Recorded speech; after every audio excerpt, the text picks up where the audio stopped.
Here we go. So we are going live. Thank you all for joining. I'm just going to my profile to then share it into the group. There we are. We are live. So I'm going to share it in the group.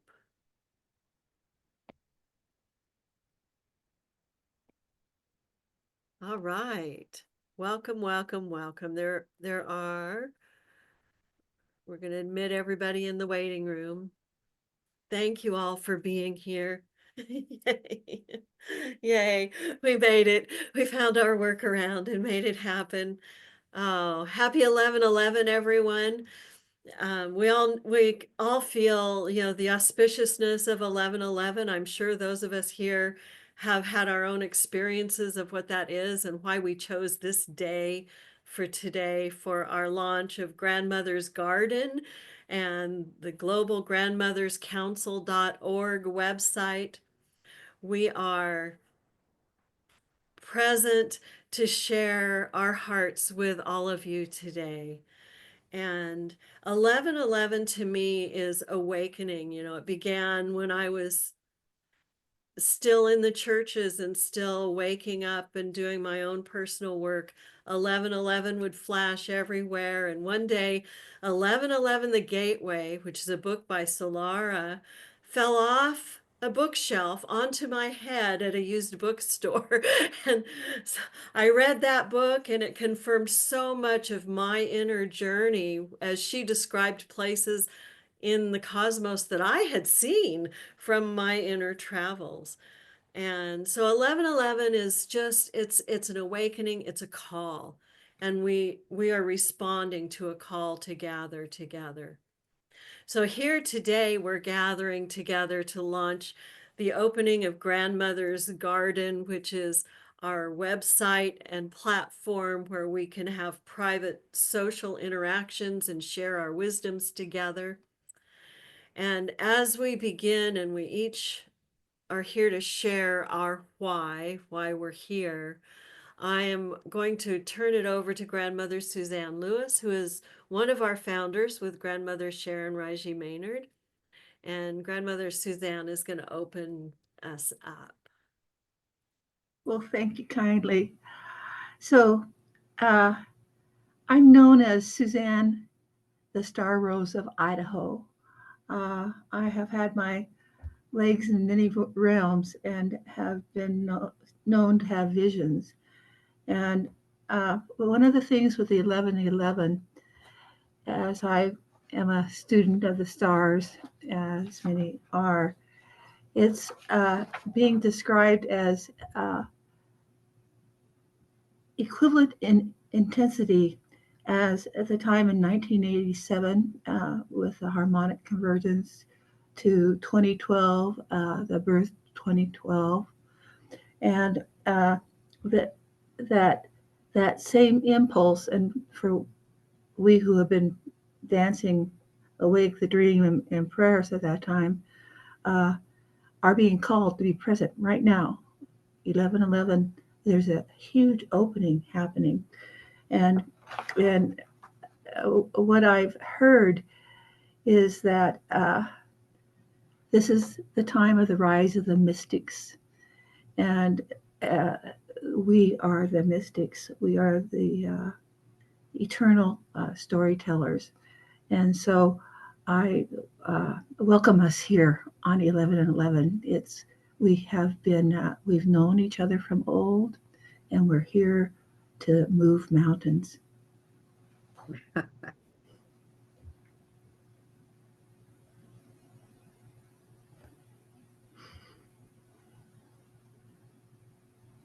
Thank you, Grandmother Suzanne. I'm going to turn it now to Sandra Lobb as she has a short time and has to go, and want to turn it to her next. Thank you, Mayana. What an honor and privilege it is to be with these grandmothers. I'm seeing your faces here. I have just had the honor to speak with Grandmother Gail Krosmas in my interview with Grand.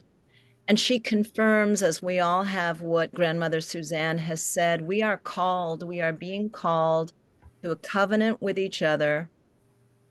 In some ways, we are not in charge. We are receiving wisdom from our ancestors, and we have tension to fulfill, which has to do with birthing a new time, so important in these times that we're living through today. I don't know how I ended up here, but I did.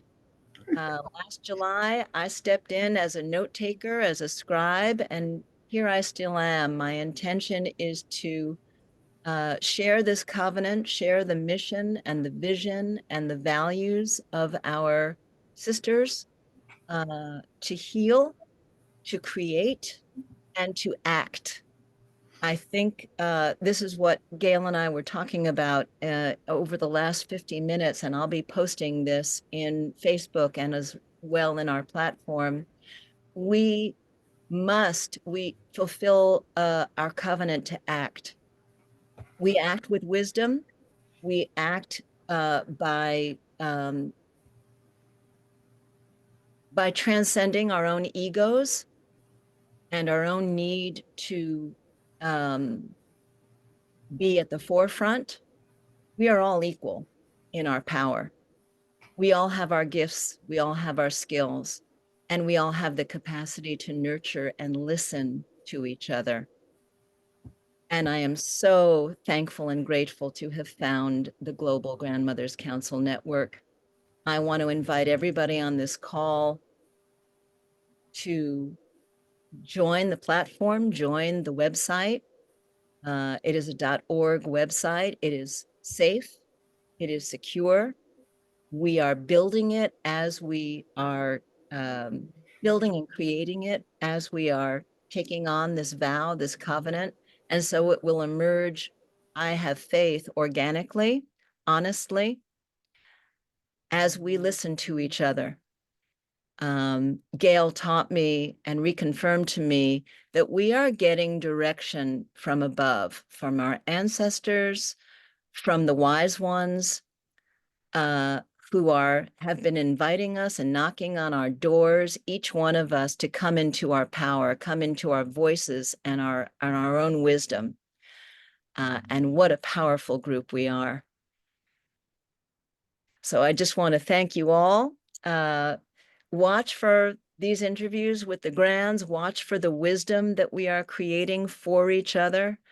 And let's not hide. Let's not hide our lights under a bushel. It's time to shine. Thank you. Thank you so much, Sandra. Thank you. Victoria, did you want to go now, or would you like to wait a moment? I can go now. Let me let two people in. Okay, I'll watch this now. Admit, okay, lovely. Get that off my thing. Hello, everybody. Thank you so much. Welcome. I'm pretty excited about Grandmother's Garden. And what I'm really excited about is this connection we get when we come together like this and in other ways of loving and supporting one another. And right now, our internals have been challenged a lot by the world events, by what's been going on.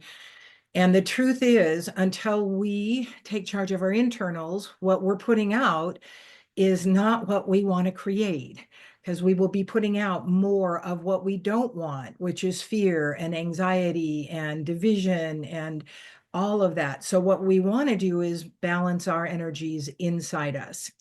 And I'm going to offer just a couple real quick tools. I have a longer video that I'm going to make, which is like a 10-minute process. I'm going to offer just a quick visualization and a bit of breath work, because the breath will help regulate our vagus nerve.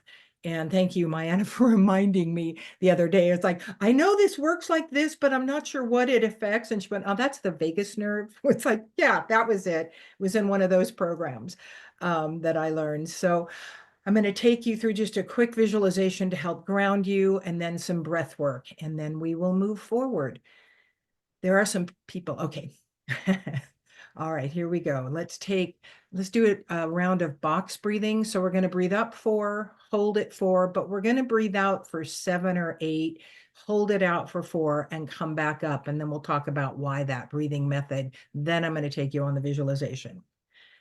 So in breath, 2, 3, 4, hold it, 2, 3, 4, breathe it out slowly, 2, 3, 4, 5, 6, 7, hold it out, 2, 3, 4, breathe in fully, 2, 3, fill your lungs, hold it, 2, 3, 4, slowly breathe out, 2, 3, 4, 5, 6, 7, 8. One more round. In fully, 2, 3, 4.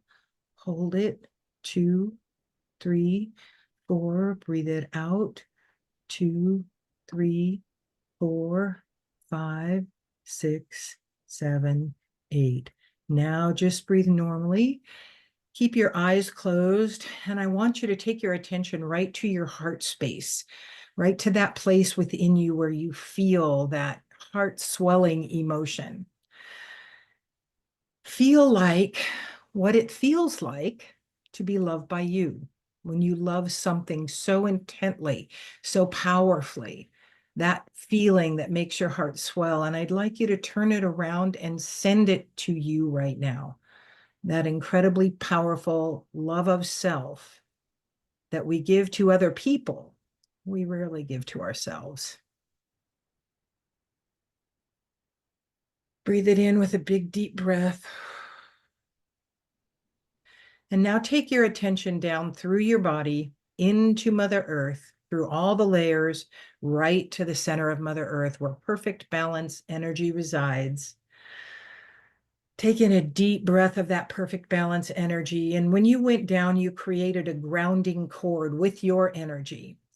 And right now, in your imagination, connect that cord to anything that's going to hold it tight to keep you grounded for today.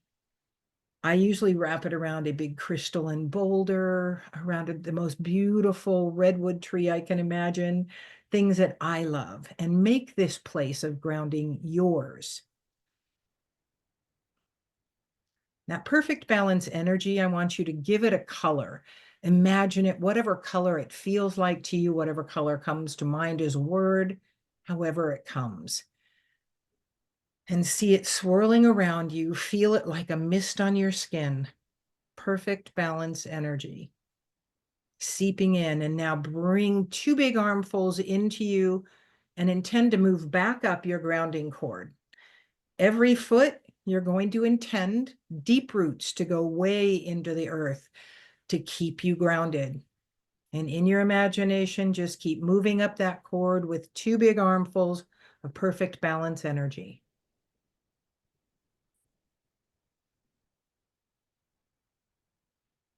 And when you get back to you, take that perfect balance energy, push it into the soles of your feet. Feel it move up your legs.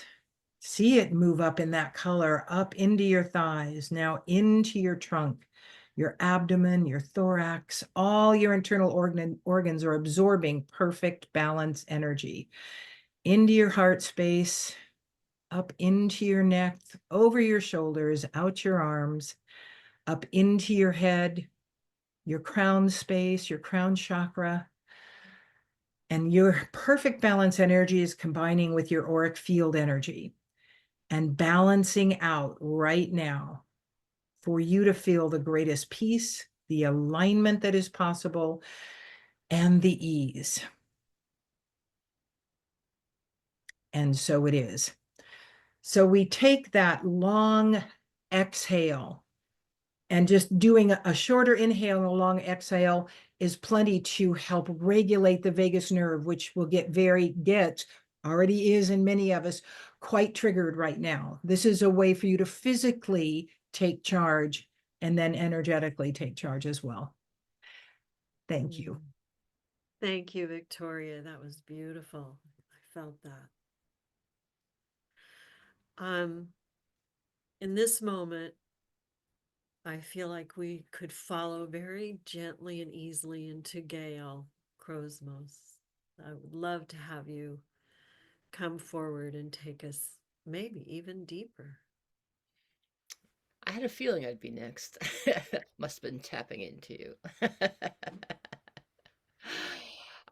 Yes, you asked me to bring a rattle and a drum, and that's how I work, is through sound.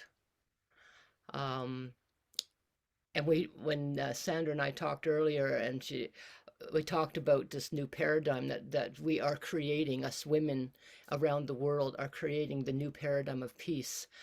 And I've talked to many spiritual leaders and healers of both genders, and talking about this old paradigm of war and power is crumbling. And they're making their last ditch effort to hang on to their power. But us feminine, and even the men with feminine energy, I include those, are spreading the consciousness of peace. And I do that daily through the teachings, through my books, through the movies, through the drumming, to create a global collective consciousness of peace to tip the scales, so that we tip the scales of war and power and greed and bring back the feminine divine energy that this Mother Earth always has been. And I do that with my voice and through the drumming, through ceremony, through intention. So I would like to take a moment, call in our ancestors.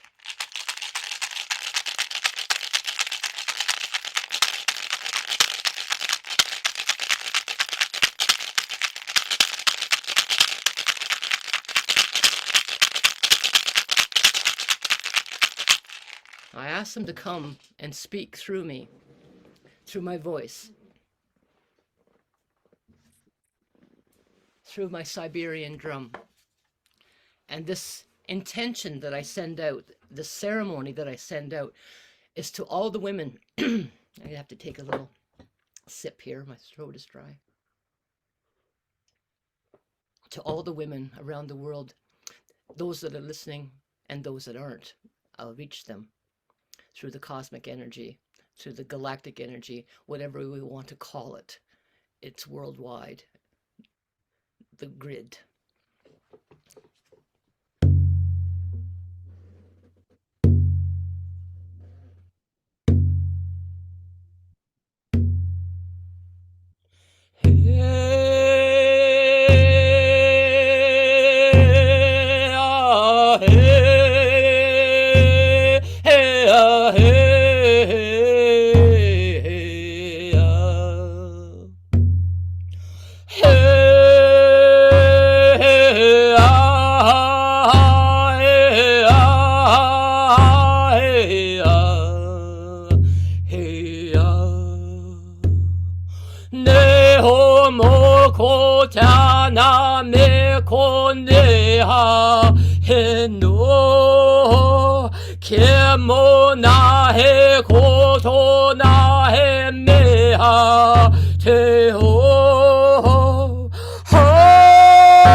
Hey ho,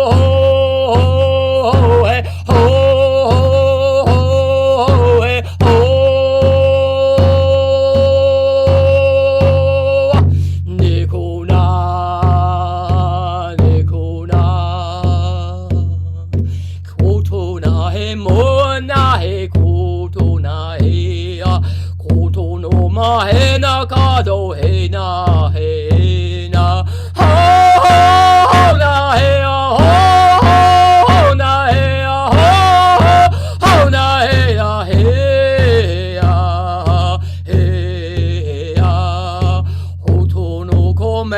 ねはへとねはなおこのまへのてなへかねはへなへまへなへなへなへなへやへやこの甘いこなへたへはことなへもはかなへはへはへへ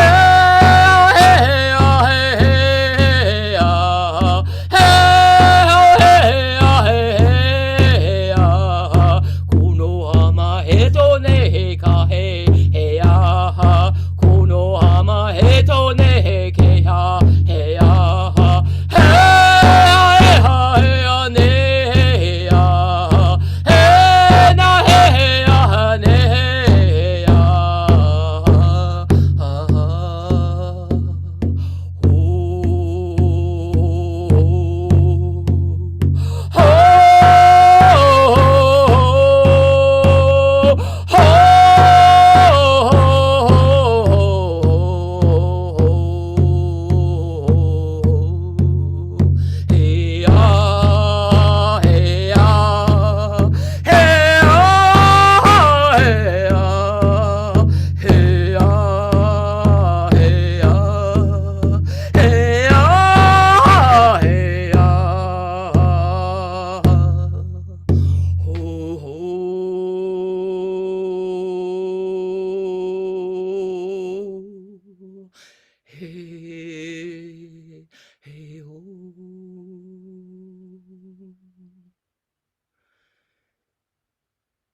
Do not fear your future. You are the creators of it. No one else. The feminine energy of the world, of Mother Earth, and of the cosmos speaks through me this moment. It is saying, be strong. Do not doubt yourself. Step back into your power. You have always had it. You have had it all along. You have been suppressed. That is all. Only suppressed. You have not been destroyed. You have only suppressed. Break those chains. Break them loose. Feel your power rising up inside of you with love, respect, compassion, and unity. Be all that you are and ever were. All of humanity, you are part of it. Part of the energy grid that reaches around this world.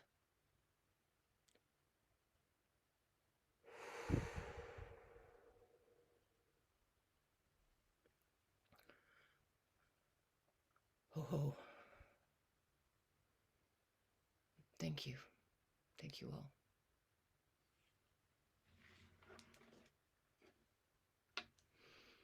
Thank you so much. Thank you. That was deep and rich and beautiful. I just want to share in response to that. When we had, I'm going to adjust my volume here a moment. Okay. When we had a moment of silence in the group, we had a Zoom call that was called for silence. We went into silence for exactly 11 minutes. And we were open to be in silence for an hour if it was called for. We were just listening to the grandmothers. And the silence at the end of 11 minutes, I heard, silent no more.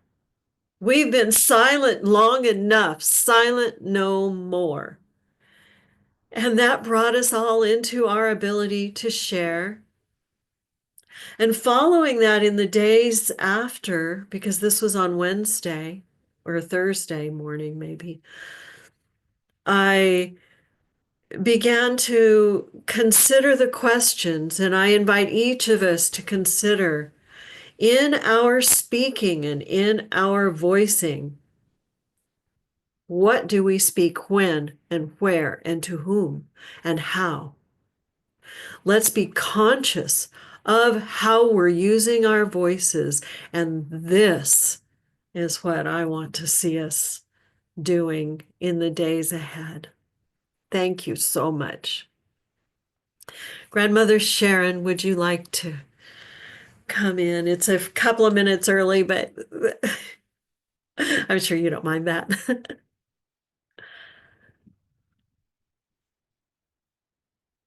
I can't speak for Suzanne,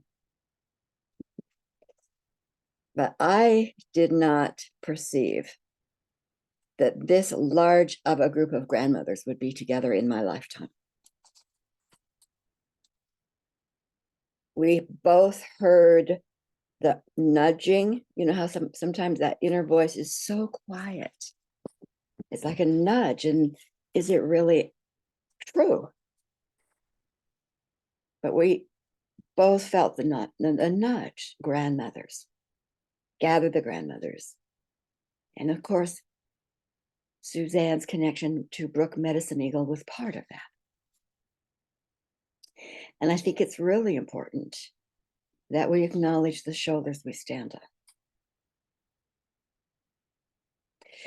Everything that has been shared so far is totally my experience. I had a book fall on my head by Catherine Marshall, and I had no idea. I knew affirmations, period. She talked about walk-ins, and that was what I had to learn first. It was foreign to me. The information that started to coming to me was foreign to me. I couldn't even comprehend it, but I knew it was important. And sometimes that's what our nudgings do. They move us and we go like, what's this about, Alfie?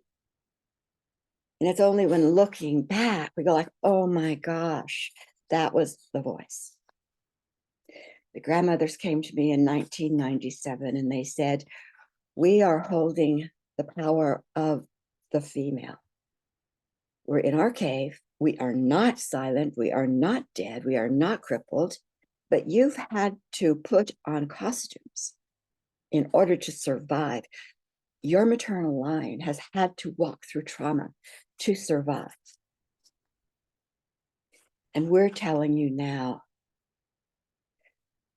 hiding is over. And it's not about waiting till you are ready. We are ready. We are ready. So drop off the costumes,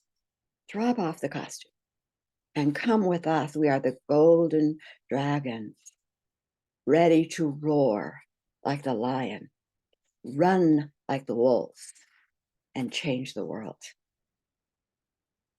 And what I know from my experience, because my work has been in the world before Earth and beyond Earth that I call galactic. That's been my piece of the puzzle. What happened there that needs correction? And we need all the pieces of the puzzle. No one person, not even one organization focused on an issue or two can do it all. There is too much in that expansive world that we call our divine home, that we call our divine soul. There is so much there that one person will not see it all, but they see pieces. So the value of being in a group that is willing and excited to hear all of the stories, to hear the experiences. It might take us 3 years to hear all the voices of the grandmothers in this group because there's so many. So it takes 3 years. And piece by piece, your puzzle comes together differently. And when your puzzle comes together differently, the world is new. We are weaving the world new.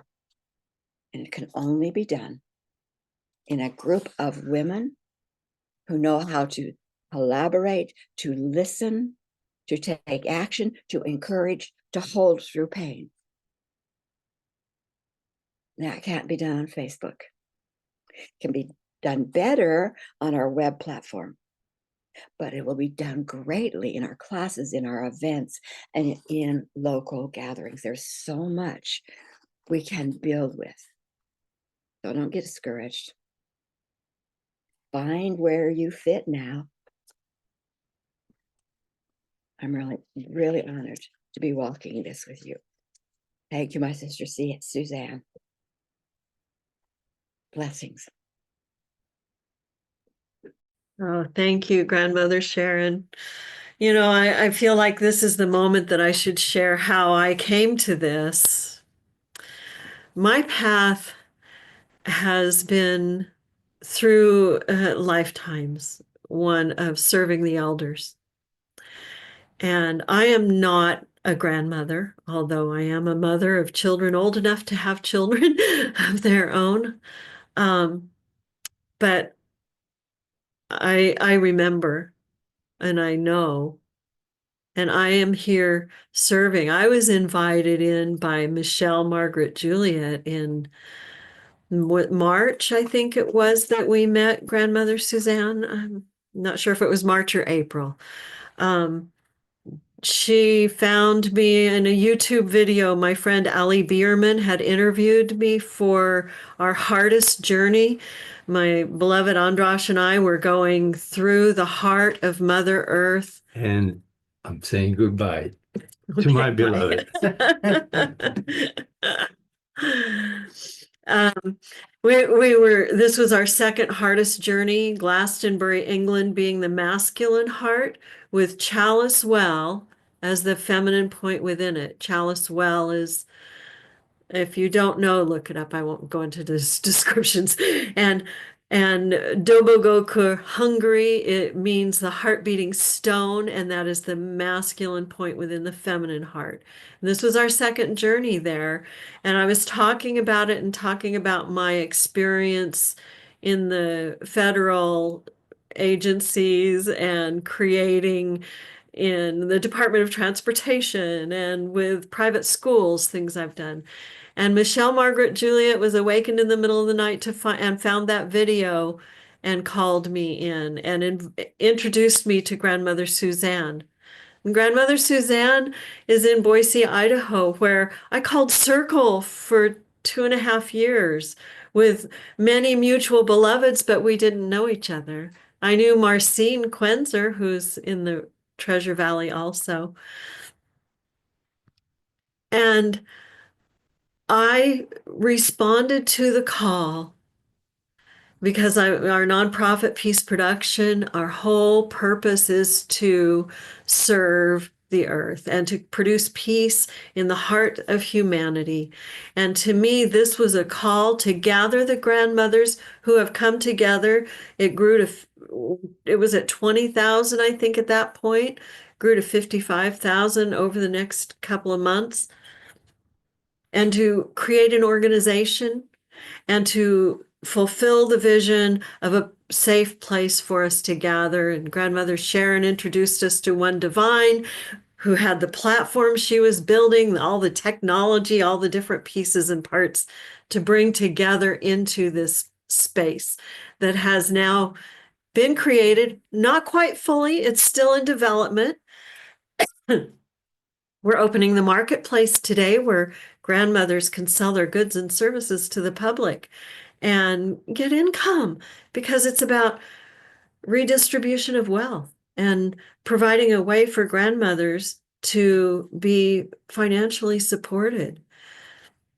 So I'm just so honored to be here in this moment. And it's been a labor of love and a respond to a calling of my soul to be doing this these last months. So thank you for that. And I would like to invite Pamela Sutton. Would you like to speak at this point? Oh, here, let me see if I can unmute you. Is that better? Is that better? Can you hear me? Yes. Okay. Thank you, Mayana, and thank you all of you for answering your own calls. I'm always inspired when I come on a call with all of you. Mayana sent out the request if we would like to speak, and I thought, well, if I'm not going to be hiding my light under a bushel anymore, with everybody else being brave, then I will be brave too. I live in Massachusetts. I'm a retired nurse. And often Mayan asks us to name the land on which Massachusetts or Worcester, Massachusetts is, and it is Nipmuc land. And I'm very close to a lake that is known as Quinsigamond, and it's a very special lake. And I'm a person who has always been drawn to the elderly and water. So I am very invested in my call to bless water. Water, we all know the lessons, and we all know that we have wonderful indigenous folks that have been doing this for forever.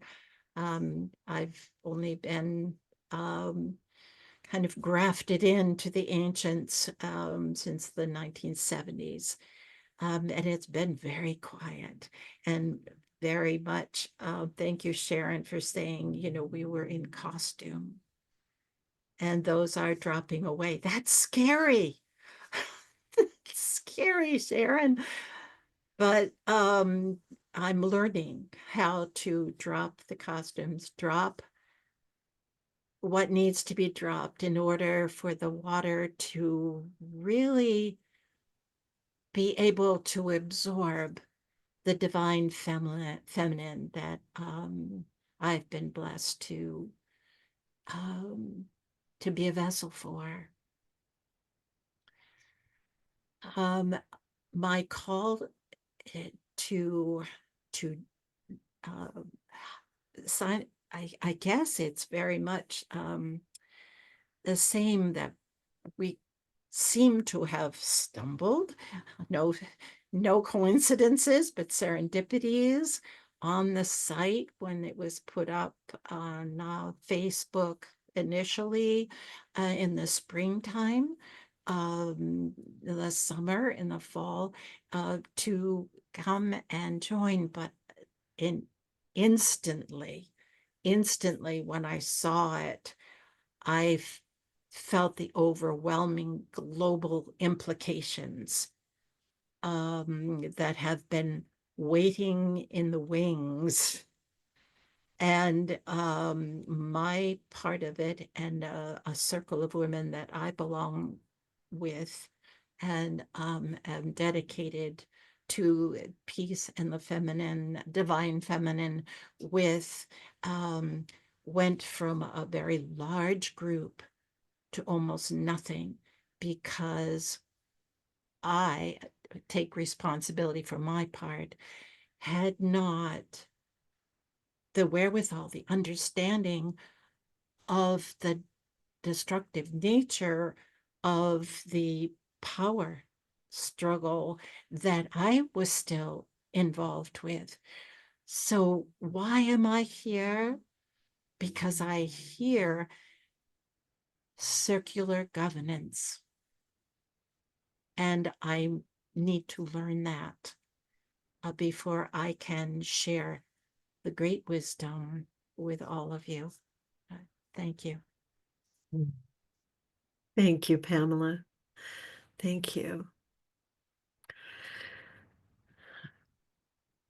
Marilyn, Shannon, would you like to speak in this moment? I sure would. I want to thank you all so much. And I'm sitting here and thank you for what's already been said and for what I know hasn't been said yet, but what's coming. I'm sitting here and Mayana, I've chatted with you multiple times. I'm almost in tears. Not all, I mean, my body is in tears of joy. Mayana, thank you for everything. And Sandra, I know you're here too, and you and I have connected. And I don't even know how I found this originally. You know, I wonder how many of you here have had a book fall off a shelf.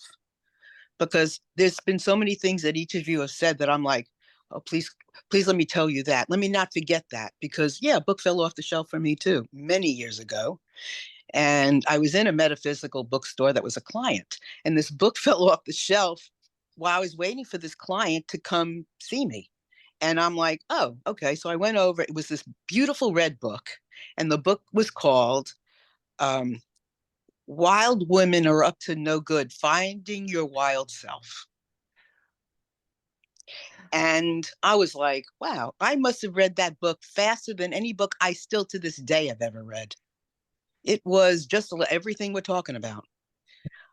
When you were drumming, Gail, sister, grandmother Gail, the first thing that came to me was I am. And when somebody mentioned the word mystic, I have always known I am a mystic, but I've had no place to tell anybody that, because if I tell anybody that, they're going to look at me like I'm a screwball. But here, we're all mystics. I can tell you anything. But out there, I got to be careful sometimes. That doesn't mean I don't own my voice, because I will tell you, I own my voice very clearly. I just use it like a recipe. Sometimes it's a little salt, sometimes it's pepper, sometimes it's sugar. But I'm going to use it, and I am not stopping. I'm a listener. That is what I've been set up to do. God, the universe, Hashem, I'm Jewish, has set me up to be this listener. And I want my ears everywhere, because my ears are completely attached to whatever is going on inside of me and around me. And there are things I do not do well. This I do very well. And what is being called upon me in the last week is exactly what you're all feeling, is we're feeling the same thing. I'm like, oh gosh, I have to go. I'm a Superior Court mediator. I'm a life business coach. My practice has been in a psychiatrist practice for years.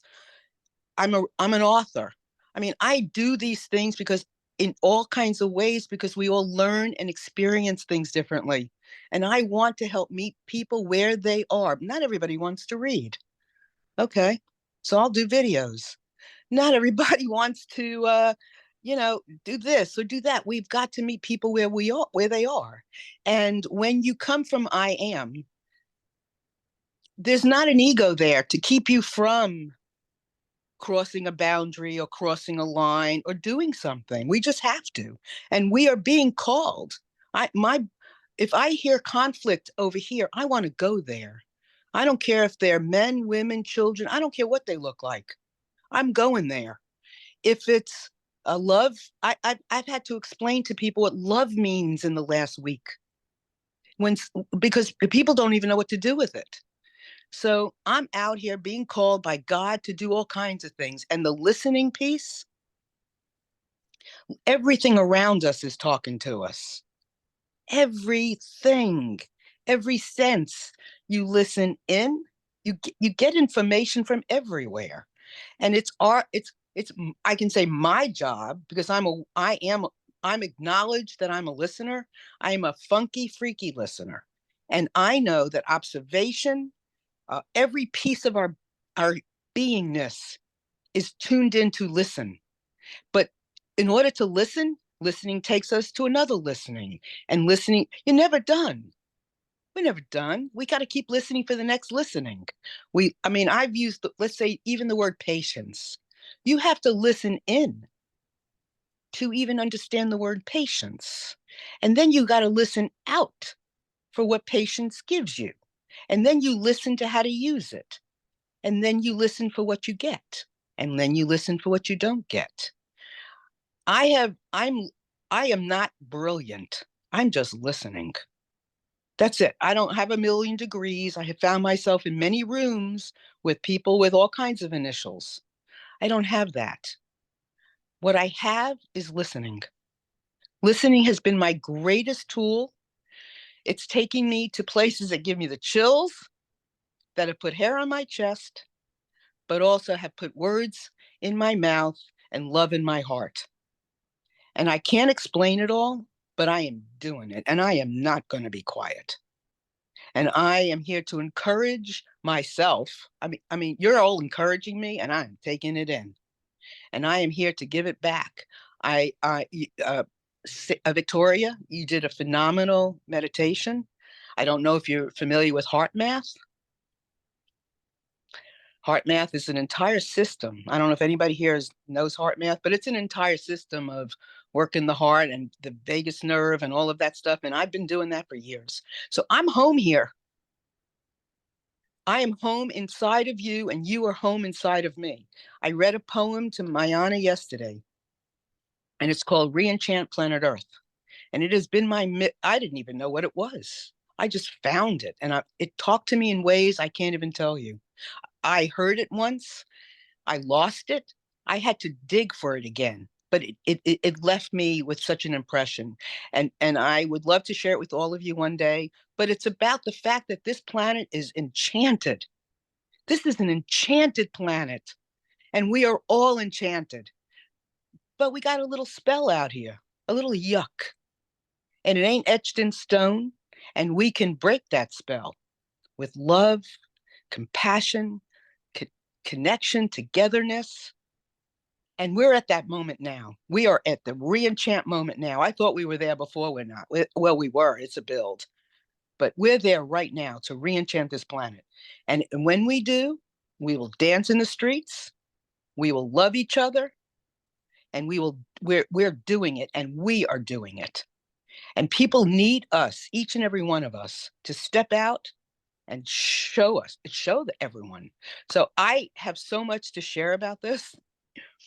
And I'm just delighted to have this opportunity to be here. I just don't want people invisible anymore. My books are all about not being invisible. I've written 5 so far, and there's a series, and it's called In Just One Afternoon, Listening into the Hearts of, because when you do, it don't take much. It's just an afternoon. That's all it takes. Just an afternoon to open your heart and see something, feel something. And first one was men, so I have an understanding about men. Then it was twins. Then it was millennials. Then it was people impacted by opioid addiction. And my last one was Black fathers. I love to shine a light on people who have felt invisible, because nobody should. And so anyway, I got a lot to say, and I got a lot to love you all with, and I want to be loved right back. So I'm here. Thank you so much, Marilyn. Thank you. Welcome. Thank you so much for letting me be here. Yeah. Oh, so much, so much. Susan Meeker Lowry, you are on, love. Okay. It is such an honor to be here. I was really glad that I tuned in, not onto the Zoom, but onto the live stream on the Facebook page in time to hear Gail's drumming and chanting. It was perfect. And I'm so glad that I didn't miss it. So thank you so much, Gail, for your offering. I've been an activist. I'm a writer. I've worked in different areas, ecological economics and fighting for old growth forests since the early 1980s. And more recently, I am a natural perfumer and also make herbal products.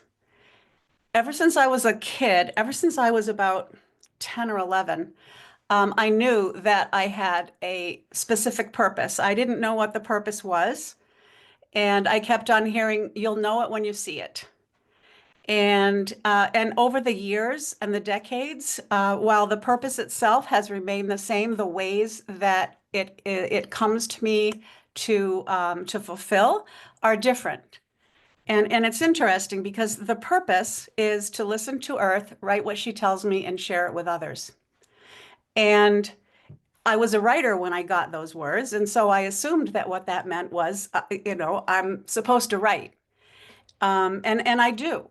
And then after I left my activist work in Vermont to move to Maine, to basically, which is where I grew up, on the New Hampshire-Maine border in the White Mountains, to live with and care for my disabled sister, I started a garden. And then eventually I started making herbal skincare products. And I realized that even though I wasn't writing, I was still fulfilling the purpose because it was just, it's a process. And there are many ways of listening to Earth, and there are many ways of listening to what she tells me and sharing them with others. And so that process continues now. I'm 72. About 3.5, 4 years ago, shortly after I moved to New York from Maine, I would sit outside in the evening. We didn't, all I had was a back stoop. I didn't have a porch like I did in Freiburg, a screen porch where I pretty much lived, except in the dead of winter. But anyway, I would sit on the back porch in the back stoop and I would just contemplate. I wouldn't call it meditate because I'm not really even clear what that is for me, but I know that I was contemplating. And I heard one evening, it is time to take your place among us. And so I wrote it down and the date because I didn't want to forget it. And I knew on some level that it was the grandmothers who were talking to me. And so I continued to go out and sit and contemplate with the awareness of the grandmothers. And eventually, as darkness would increase, I would see them. We had a yard and there were trees all around, kind of in a semicircle of the yard. And I would see the grandmothers literally above the tops of the trees. And I could see some of their faces. And some of them were very, very old, like the oldest women you've ever seen in your life. And some of them were not old, and some of them were so clear. It was, if you actually knew who they were, you would recognize them. And some of them weren't. And they would extend all the way back, way beyond my field of vision. And they were kind of lighted in an almost orangey glow around the edges. This is what I saw. I saw it with my open eyes and I saw it with my closed eyes. And I knew obviously that these were the grandmothers and I could feel them. I could feel their love for me. I could feel their wanting to help me learn what I needed to learn so that I could be a part of them, because being a part of them is simply love. And I realized that the grandmothers, past, present, and future, are holding and creating and weaving a net of love and light above and around us. And that this is something that they've been doing basically forever, and that now is the time, and now at that point was like 3 or 4 years ago. Now is the time for those of us who are feeling this call to join them, to add to the love and the light that is so essential for Earth and for people. And this has really guided my life ever since. I go out at night and I sit and I thank the grandmothers for another day. If it's been a hard day, they're never judgmental. They're always loving. They know who I am and have known who I am ever since my spark of a soul came into existence. However, because time doesn't exist on that level. But it's like they know me at a very deep level, not just Susan, who I am right now, but every single soul and spirit I've been through the whole part of my life, of our existence here. And so, this has been a huge part of my growth and coming to terms in a way with the crap of the world that we live in. And that's even becoming more and more so, and is going to be continuing to become more and more so in the next few weeks, months, and years. And here we are.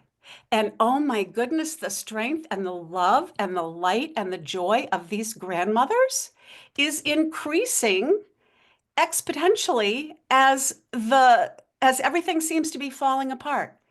It's really, it's exciting, it's interesting. I don't claim to understand it in an intellectual way, but on a spiritual soul level, it's like, yes. I feel as though the illusions are gone. The results of the election, as horrible as they have been for many of us, the illusions are gone. it was like I woke up that morning, saw what had happened, and thought, okay, here we are. This is what we're up against. And rather than feeling angry and frustrated and full of despair like I did the last time, I thought, now is the time. And I actually felt like putting on my warrior stuff and standing up straighter and like almost a sense of relief because I have a feeling that we're going to be really coming together in a very strong, powerful way. And how needed is that? And then I'm very grateful for a friend who happens to be a man who, I don't know, a few months ago, he said, you have to check out this Global Grandmothers Network Council on Facebook because he's like a Facebook person more than I am. And so I did. And I felt there's a lot of grandmother groups out there, but I felt something about this one, like this is the one.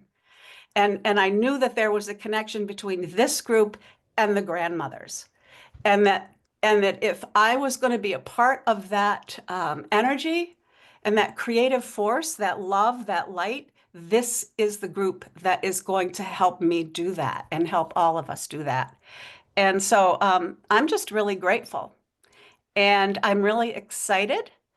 I think that the web platform is absolutely essential. And I mean, talk about timing. I mean, there's a lot of work to do on it, yes. And the more of you who join us on it, the faster that work is going to happen because we'll be putting up resources and videos and whatever it is we want to share with each other, and it will be a safe place for us and for our work and for our concerns and our sadnesses, all of it, and to hold each other so that we will be the strong, powerful grandmothers that Earth and the universe and all the realms right now are saying, come, come, come. Now is the time. So I just hope that everybody who's on the Facebook page comes and joins us on this web platform because it will be amazing. Thank you. Oh, thank you, Susan. Thank you. There was so much that I wanted to respond to, but I'm going to hold my responses. I get to talk in between it all anyway. And Maria Anna, would you like to come next? And then maybe Miria after Maria. Would you like to? Maria Anna? Thank you, Mayana. Can you hear me? Yes. Okay. Thank you.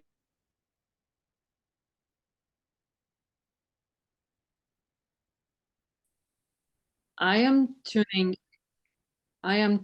in from Poland, from Warsaw, from Europe.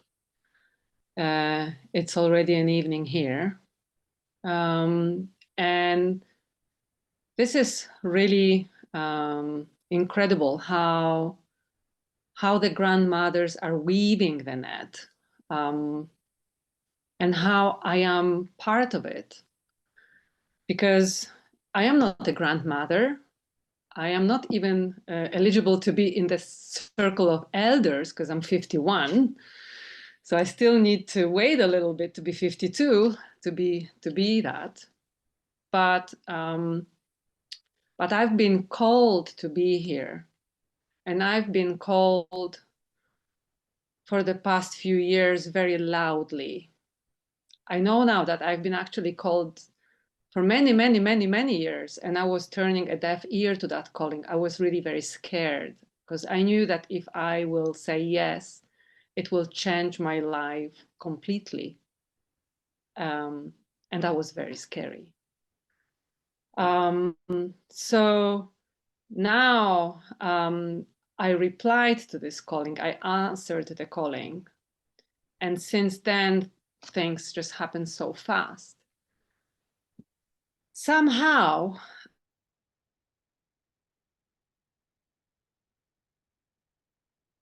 and in 2016, and I told a coach I was working with that I can see this group of women, a massive global group of women coming together and sharing and supporting and sharing wisdom.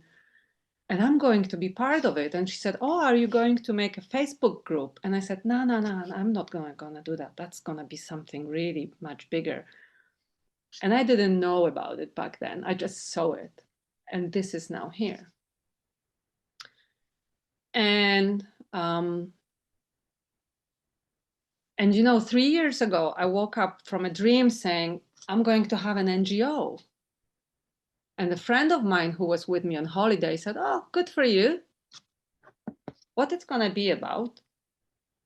And I said, I don't know, but I know it's going to be important. And January this year, this foundation just landed on my desk as I was knitting a blanket for my 90-year-old grandfather, father, not grandfather, for my 90-year-old father. And I got this message that you need to create a Grannies of the World Foundation. You need to gather women so they can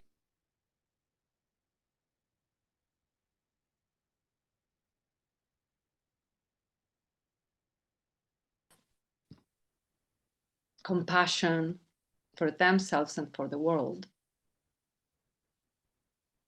And you need to ask them to knit those blankets for young people, for children who are in need. So the light and the power of those women just creates this web of love, this soft web of love. It has to be very peaceful and you know, cuddling in a way, but very strong and very powerful. And this is actually what is happening. This is what we are doing. And this July, the foundation was created here in Poland, and just almost at the same time, a grandmother, a Polish grandmother, directed me towards this group and said, oh, did you see this group on Facebook? It somehow seems to be in alignment with what you're doing. And I immediately went because I knew that, yes, we're working locally, but that this has to be global. So the foundation has two names. It has a Polish name and the English name from the start. And then I found Marianne and grandmother Sharon and Susan and Sandra, and I was just like, I knew I had to be part of it.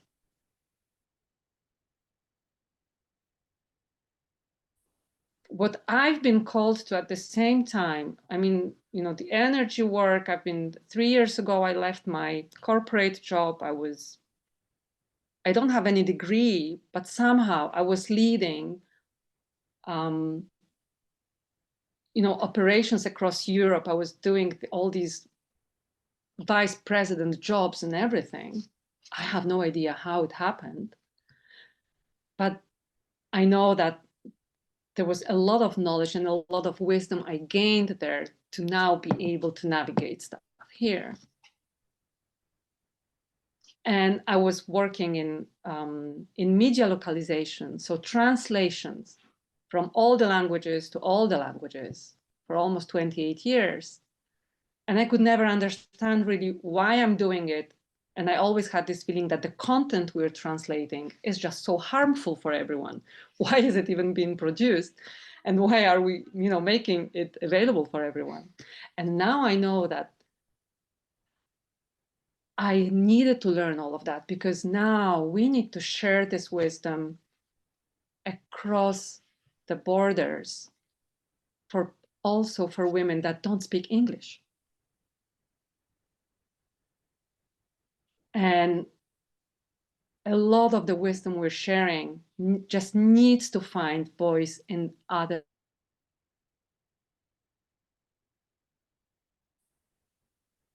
And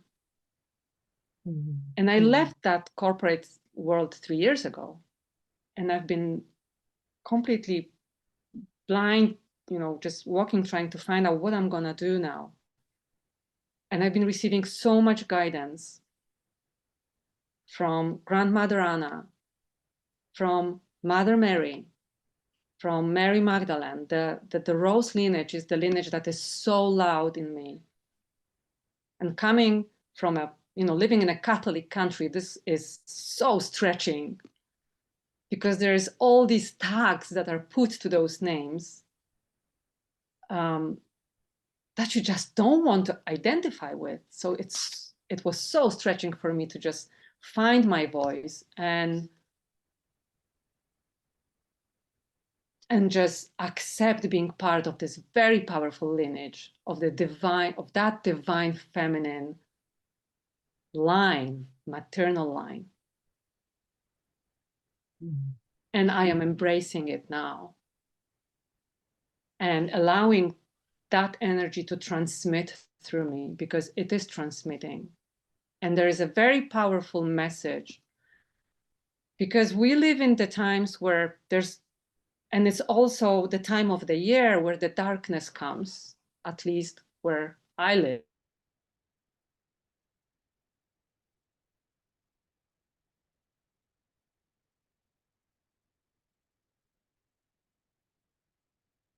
I think you've frozen, Maria. I think you've frozen. Thank you so Just much. Oh, there, you were frozen there. Oh, okay. Okay. So I hope you can hear me now. thank you so much. Yeah. Yeah. So grateful. Appreciate your presence.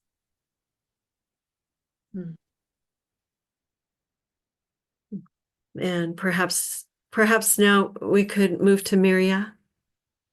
Thank you so much.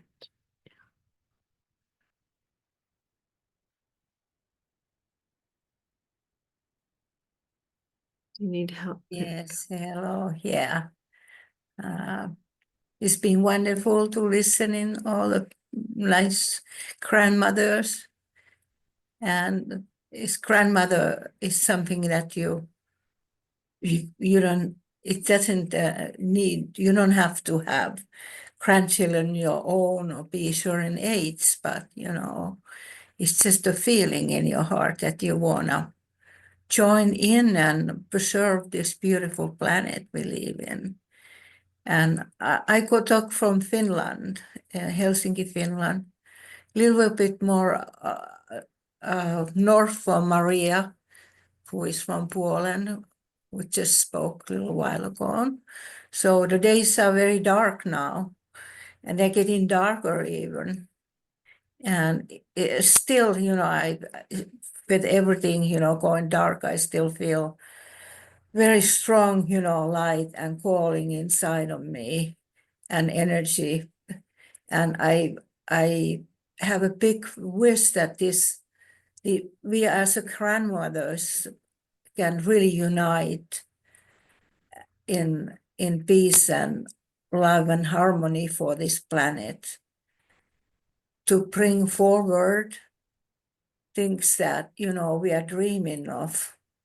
By my number is 22, my card for my birth numbers, so I'm 1111, really. I just realized that when we are talking about 1111, 22 makes 1111. So yes, I have the vision, my vision. I've been working, I'm an artist too, and I've been also doing with my art, I want to do the healing. And I really enjoyed what Maria was sharing, how she's doing with these blankets, this healing work for the planet with doing these blankets. And with my art, I also visualize doing that, bringing things into people to look at, remind them, like bees and things like that bring healing and what we should take care of this planet, because I've seen so many beautiful places. And I also been working with different environmental groups and different projects of indigenous people. I have met many of them during my lifetime. And some of the projects I have been working with have been very successful, like saving a Monterey Bay. I was there, living over there in California when Exxon Valdez drove ground in Alaska, and the Exxon people wanted to drill that bay, and I was in that movement to save the bay, and it's protected now. So I seen some of the big things in my lifetime that we were able to change them. So that makes me feel good. And I have also 3 grandchildren, and through my daughter, I'm so proud of them. They really love this planet, They live in the island of Hawaii, and they are really, really, wonderful human beings, and I'm very proud of them. So yes, and what my vision is been all the time when I join this group is to create a prayer circle to, circle around this planet with us grandmothers each and every day or once a week to a certain time. And I was thinking about 11:11. It could be in before the noon and then in the evening too, whatever works the best. And then if you just join maybe in some other time zone too, you don't have to be in that, any time 11 after any, you're going to be in some time zone, you're going to be 11:11. I don't know. Just, think about this peace and love and harmony and love for this planet and all the people, wonderful people. Yeah, that's my vision. That's what I'm waiting to see that we can do. And one thing I want to say too, it was Susan Meeker, that scent is your strongest memory. That was very wonderful, your speak about, yeah, thank you. Thank you for everybody. Okay, thank you. Thank you so much. That's beautiful. And yes, and Maria put today is Independence Day in Poland. It's Remembrance Day in Canada. It's Veterans Day in the United States. I had a circle once in Boise. We were doing it on the double-digit days of every month. So on 11/11, we had a circle. And one of the people who came to the circle had been to the courthouse and tried to get married that day, and they couldn't get married. They came to our circle, and one of our members was a minister, and she just married them in our 11/11 circle. It was really precious. I feel, Simone, would you like to speak in this moment? Oh, wow. Didn't expect this. So I'm living in Germany and I was invited some time ago, I don't even know when this year, to join the grandmother circle from Kelly. And, I think it's very important. I'm living in Germany. You can't say there isn't any tribal thinking. So my whole life, I kind of felt like the odd one out because I was looking or searching for something else, for a way to connect with other people, to, especially women, to share. I'm a listener too, and I can speak a lot, but at the same time I listen, and I could always see other people when I listen to them, who they really are. The one thing that I had to learn was looking at myself the same way, listening to myself, what I need, who I am, where I want to go, how I treat myself. So I did in the outside what I didn't do with myself. So I would say my past was more or less about learning about self-love. I know what love is. I love other people. I love Earth. I love all the living beings on it. But honestly, I didn't love myself. I suppressed those feelings, and it took some time to reconnect with it and to come to a place where I can look at myself with each age I experienced. And I got to be an elder this year. To accept it and to love it. All those different ages, all those different inner children. And age for me isn't really a thing, because for me it's just a number. It says I am with this body that long here, but it doesn't tell anything about me or someone else, because I think what makes us knowledgeable or keep wisdom is through our experiences. And it's important to learn a lot and to share what we learned. And what I had to learn is to follow my own truth, to look what's right for me, to accept my own needs. And I would say each one of us on this planet has their own path. So judging other people doesn't make sense, but at the same time, judging myself doesn't make sense either. Mm-hmm. So I'm here in every state of my being. I always did my best with what I knew at that time. And now it added up. And even the bad things that happened helped me to understand more about myself, and I would say more about love. Because if we don't have the contrast, we don't really understand what love is, what love really means, what really is important. For me, I must say there's a lot of things about, the simple things. Those are important for me. The connection, the true connection, listening to other people. It's not about what I own or about success in a way of, oh, I have a big company or whatever. It's more or less about what brings me joy and happiness and share that with others. And honestly, I was one of those in hiding too, because it was partly to keep myself safe. It wasn't safe to share what I knew. It wasn't safe to be myself. And it wasn't even safe to follow what I loved.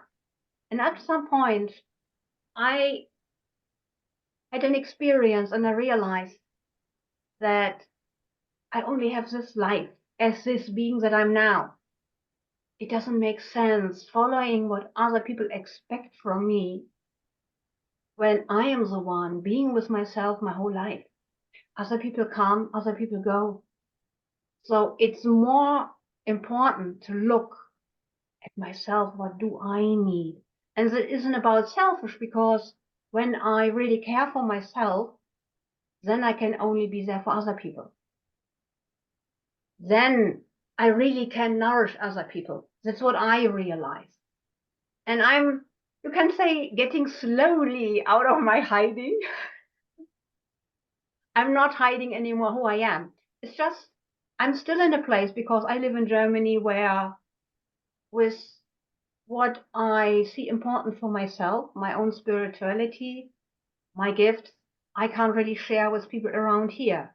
But nonetheless, when I get into communication with them, I simply listen and I just be myself. It isn't about sharing what I all know if people aren't there yet. So what you said in the beginning about meeting people where they are at is a good thing, because just listening to them is a lot. And people are not really, what I noticed, not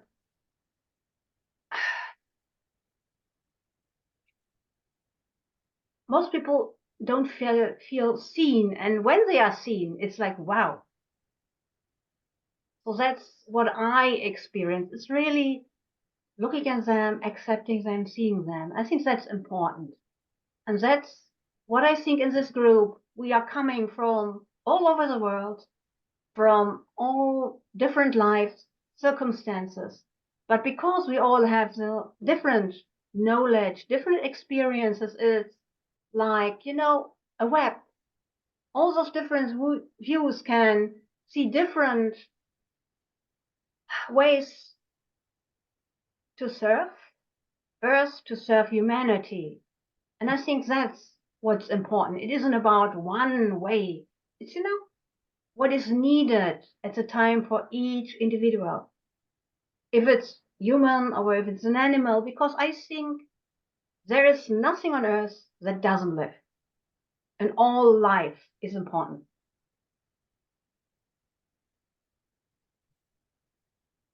And I'm just nervous now. Thank you so much, Simone. That was beautiful sharing. Appreciate it so much. Thank you. Thank you. Fiona, good to see you down under. Down under at almost 1:30 a.m.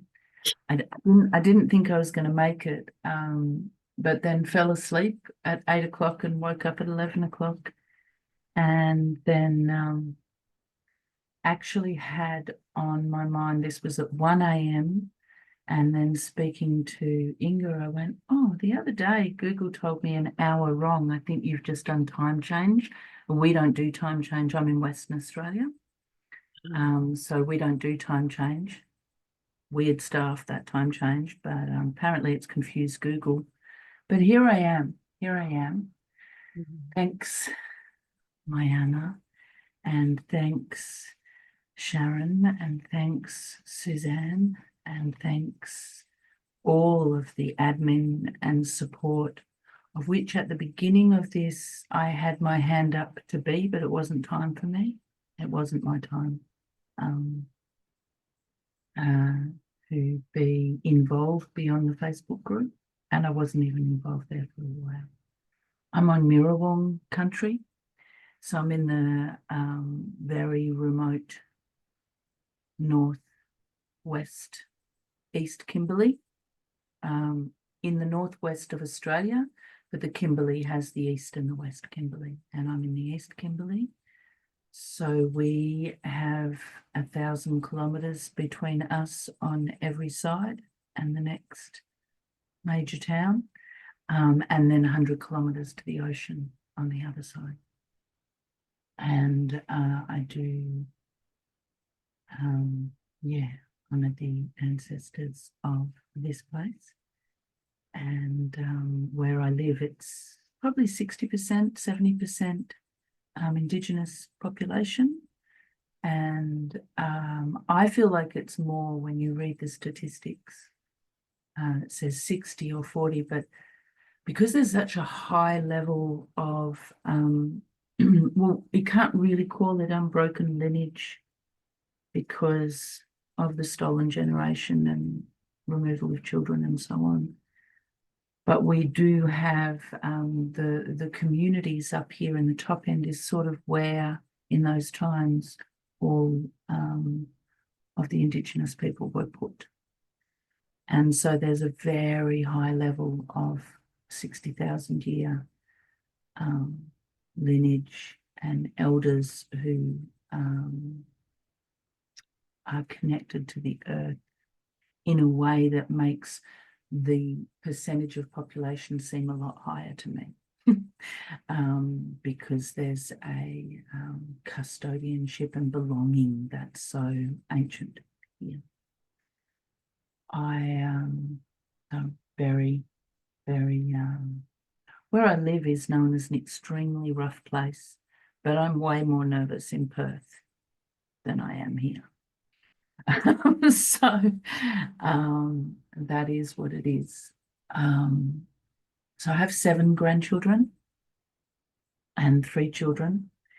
And I'm just realizing I have 3 11-year-old granddaughters. And The reason I have 3 11-year-old granddaughters is because both my daughters obviously were pregnant at the same time, and one had identical twin girls on my birthday that year. Which is no longer my birthday, obviously. That was over for me and my birthday 11 years ago. So my grandchildren, the youngest is 2 and the oldest is 20. And I was drawn. I don't actually have a memory of exactly what drew me to the group. I think it was just intuition. And I arrived and I felt resonance with Mayana, and I think I did one call. I don't really have a story about how I was here. I found myself here and went, this is where I'm going to be. However, it's been a rocky ride. It's been a rocky ride for me. It's a rocky ride for me even within this call. It's really interesting to me. I don't know if it's just because I'm really tired, and if I've been have had a resting bitch face, that's not usually how I look. I don't know if it's because I'm tired. I don't know if it's mother issues. I don't know if it's women issues. I don't know if it's because I'm such an insular person who's lives an extremely insular life. But the thing that's been arising for me, while I'm observing myself, observing in this call, and also observing myself in my process with the grandmother's garden. And I have always, because there's huge mother issues, I think it's the sisterhood and the trust of the sisterhood that I haven't really had in my life except with Indigenous women, which is a very different feel. And so I didn't actually intend to say that, but I'm really glad that I did, because I have been observing myself on this call going, okay, I'm tired, but I'm feeling really grumpy. So, I'm even having all sorts of emotions arising. So I think that's really interesting for women and for grandmothers, that sisterhood that has not been very present, I feel, not in my life. So I just think it's really big to all be here together. And when I watch 2 Indigenous women introduce themselves to each other, I feel like a ghost, because they spend 10 minutes going, oh yeah, well, this is my country, and this is my father's country, and this is my grandmother's country. Oh, right. I go, and invariably find a connection with each other. Even if they come from the opposite side of Australia, it's like they travel the songlines together, and this is and oh, do you know? And oh my God, that's my aunt, and I just sit there going, I'm not even sure that I know my great grandmother's name. I'm not even, I don't have those roots, those incredible roots. And so I feel a little sad there's not a stronger presence, which could just be my shit, but anyway, of Indigenous women. I've seen a few Indigenous women speaking about they don't feel like this is for them, and and I've put a lot of thought about that, and I think we're just playing out at the moment. How extraordinary that the grandmother's garden decided to open this week. It's like, wow. I mean, what an intense time to be opening. So I just see, and I would really like, it has always been my intention to gather grandmothers here on Mirrorwall, and bring them in some way, in whatever the groups, when we do the, all the things. So I feel like I have talked enough.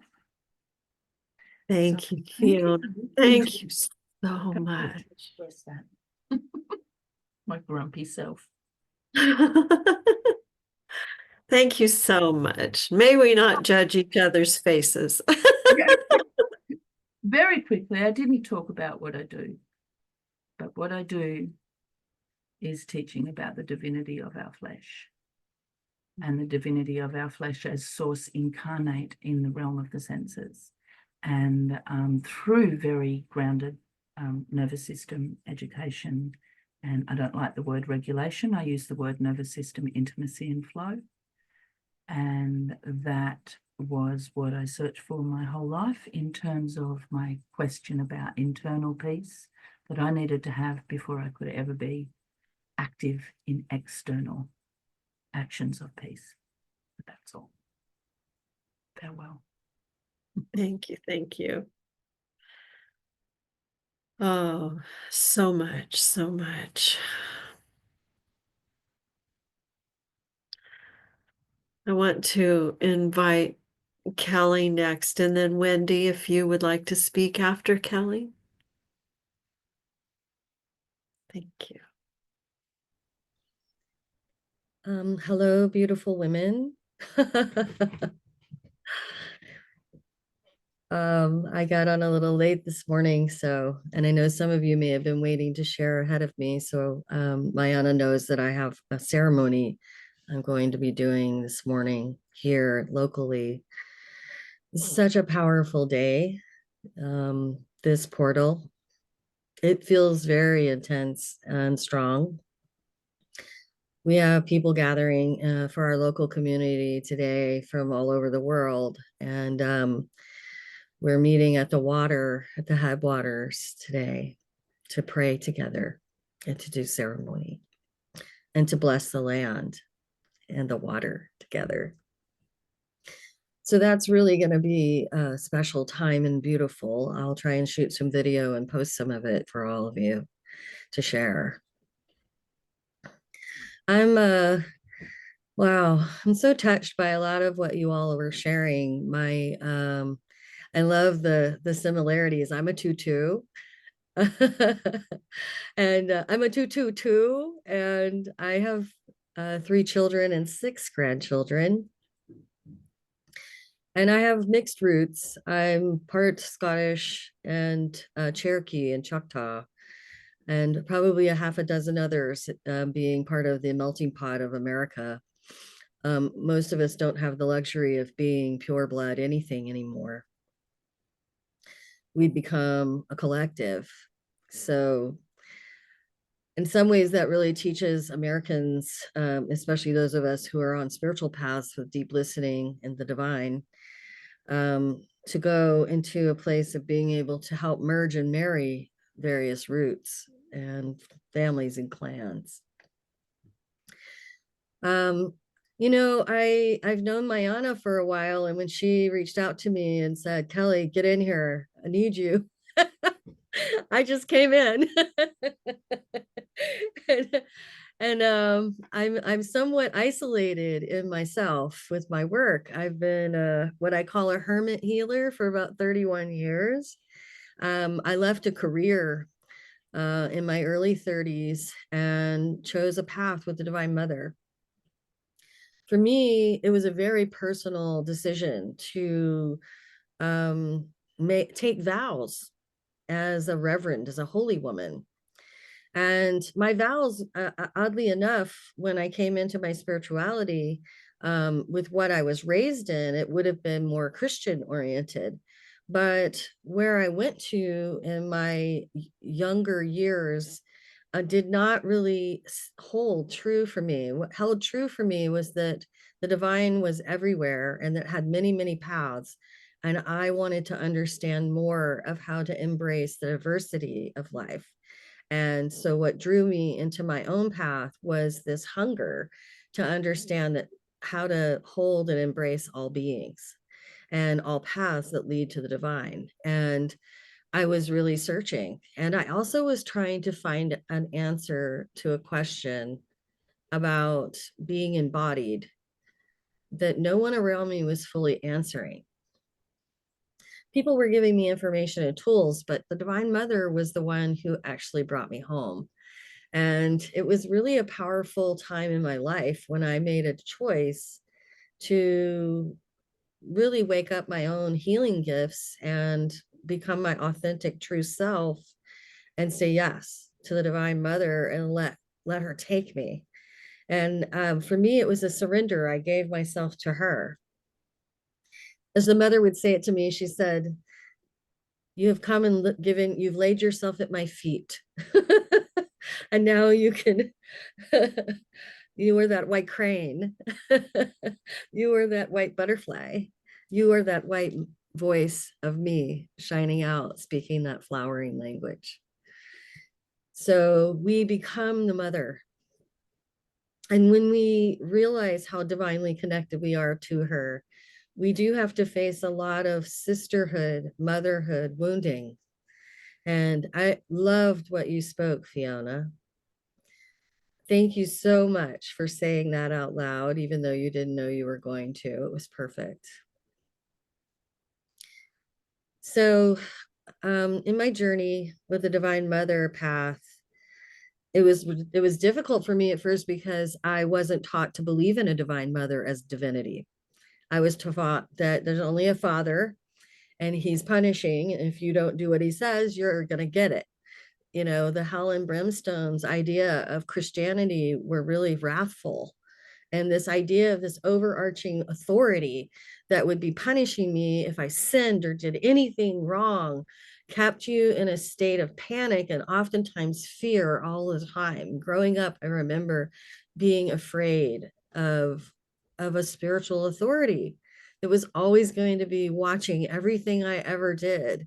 And it made me paranoid and overly scrutinizing about every little thing, every breath I was taking. This punishing God. But in my heart, and as my soul had a deeper knowledge than what was being presented to me around me, I couldn't find congruency with my soul's knowing and what I was experiencing. So I had to break away from that constriction of what that story was. And I went on my own journey. And I remember the day I met Shekinah Mountain Water on the West Coast doing ceremonies with women for the first time. I was starting to branch out of the religious upbringing and step into the mother's circle. And one day Shekinah walked up to me, and she was an elder at that time and really amazing in our community in Santa Cruz, California. And she'd written a book about the mother's thread, and she was really a teacher of the mother and the water and earth and embracing herness.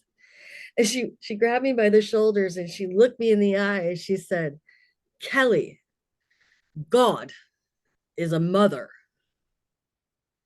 And it sent a ripple of light through my whole body, like, and I remember like every part of my spine going,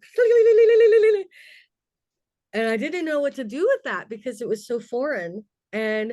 But every part of my body said yes in that moment to what she said. And it actually took me several years to catch up to that ripple. You know, I had to work out so much, all my limiting beliefs, all the things I had experienced, all the preaching. I had to lay down a lot of sticks and clubs, you know. I tell my clients when I work with them, I specialize in deep core emotional healing work. And over the years, I learned we have to make a promise to ourselves when we really want to heal. And we have to be willing to stop punishing ourselves. Because if we don't, we go into heal and then we, bam, re-wound ourselves again and again. So I think it's really important in the divine listening part of the heart. My path is about deep listening in the path of the way.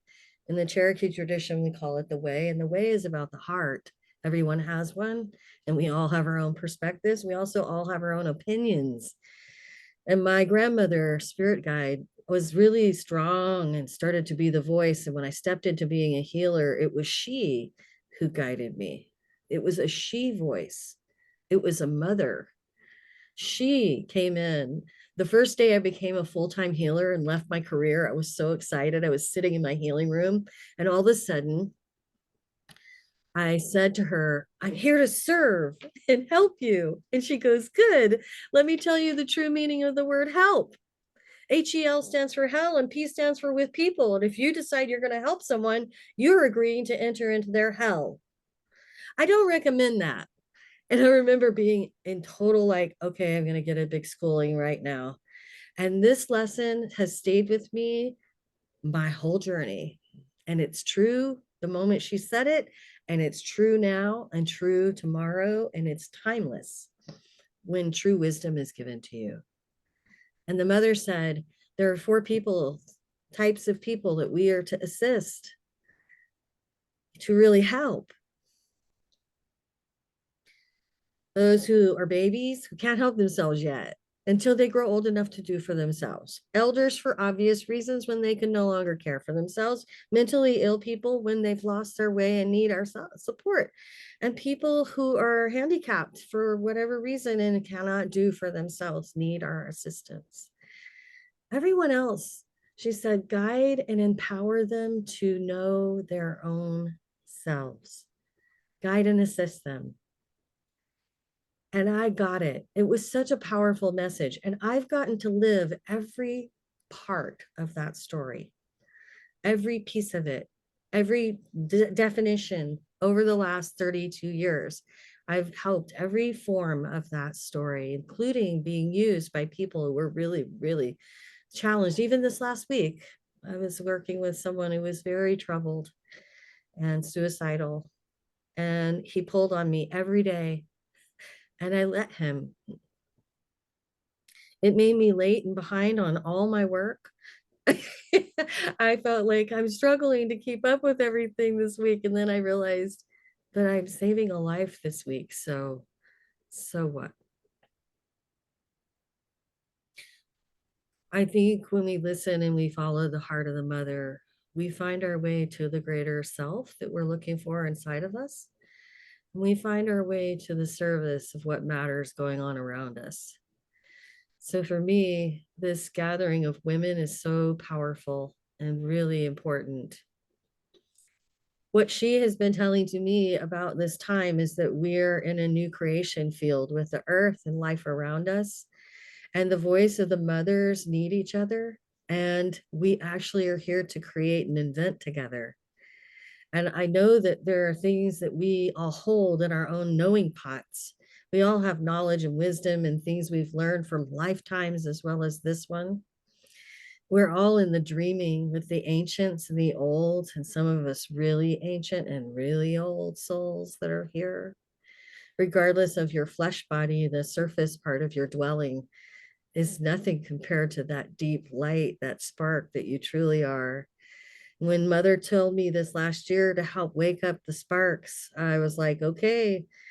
And I took on an agreement to teach a class with her. I let the mother have her way, taking me down the path. I follow her into the temples. And everything that she has showed me is that we are truly goddesses, unaware. We are creators, unaware often. We do not realize our power and our abilities fully. And when we come into that place of knowing with a certainty that we are light in the relationship with the divine, when we really truly know the certainty of our divinity, there's a magic that happens with our creation power. And there's something wanting to happen with all of us. And it doesn't have a name yet. It doesn't have a form or a definition, because it's going to be invented by our gathering of our hearts together. And this new time of new earth creating new leadership, new global connection. For us and the grandmothers, it's like this time of the return of honor, even in our differences, learning how to meet and connect. So What I came for was to be one among you with that, to be partnered with you in that, and to be part of the healing of what we have to do to get there. Because we're going to bump into each other along the way. And there are times when we may have to pause and call out for the healing so that we can meet more deeply and support each other more fully. And I'm also here to be of support for that communication and deep healing story. And I've put an offering out for the healing of the mother. And it's not only our mother wound, it's also the understanding of where we find the mother all around us. Because there's a greater mother than just Gaia herself. There's a mother in the forest that you can find and talk to. There's a mother in the ocean and the rivers and the waters. There's a deep mother of divinity that you can find on the land and on the mountains and in the sky, in the water and in the air, in the elements all around us. So I'm here to share, teach, learn, grow, and be with you. And I'm very grateful to be part of this whole journey with all of you and this very auspicious moment of us launching together. Like we're in another kind of arc, an arc of the covenant. The earth is a divine library, a living library of life force. And what we are the recorders. Why living and being, we're recording on the ark. And we're all in the same boat. Literally. So I'm blessed and thankful and very grateful and deep bow respect to all of the wisdom and the light and the sparks of you. And thank you to all of my teachers that are here and all of my students that are here and all of my sisters that are here. I feel you, see you, and notice you. And I'm hearing you. Thank you so much in humbleness. Thank you so much, Kelly. Thank you so much. I'm having to keep track of time. We only have 10 minutes left on our 2 hours. So we're gonna have to, have shorter. Wendy, if you would like to share a little bit, and then we'll go to Marcine. Wendy, you are still muted. Here, I'll get it. I gotcha. Oh, wrong one.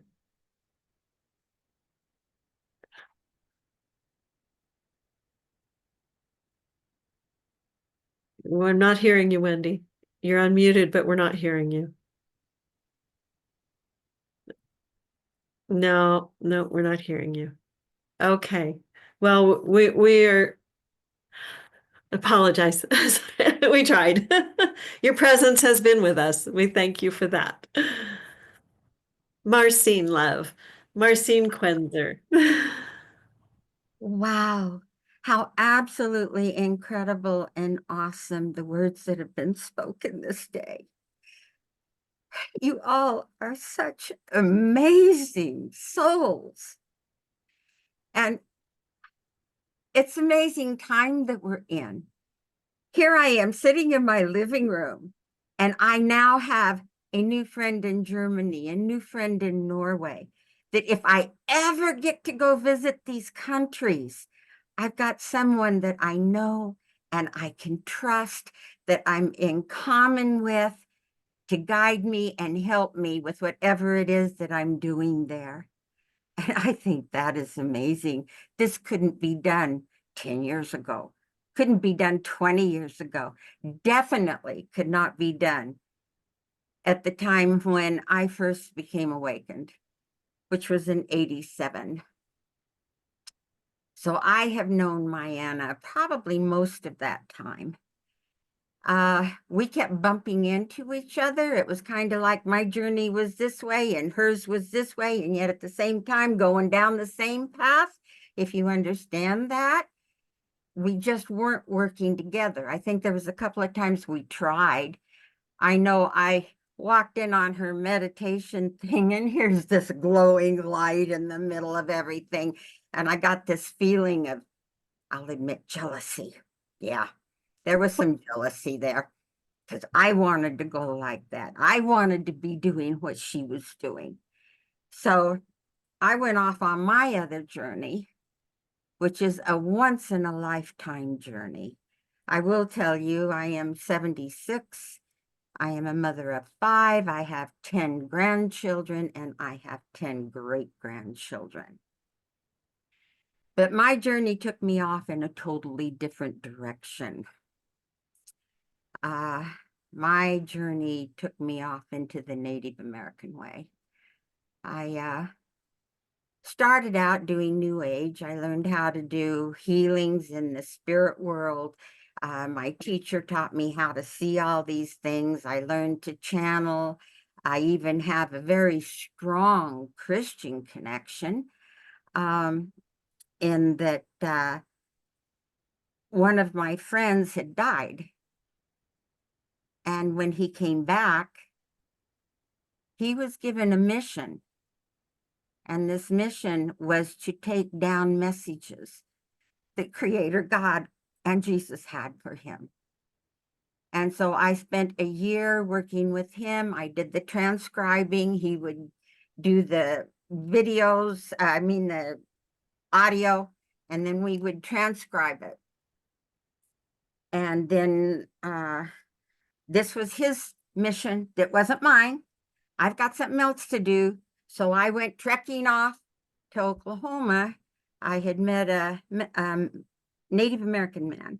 And I was married to him 5 years before I found out he was a medicine man. So I get down to Oklahoma and find out here this guy is. He's the medicine man down there. He does stuff for all the neighboring tribes.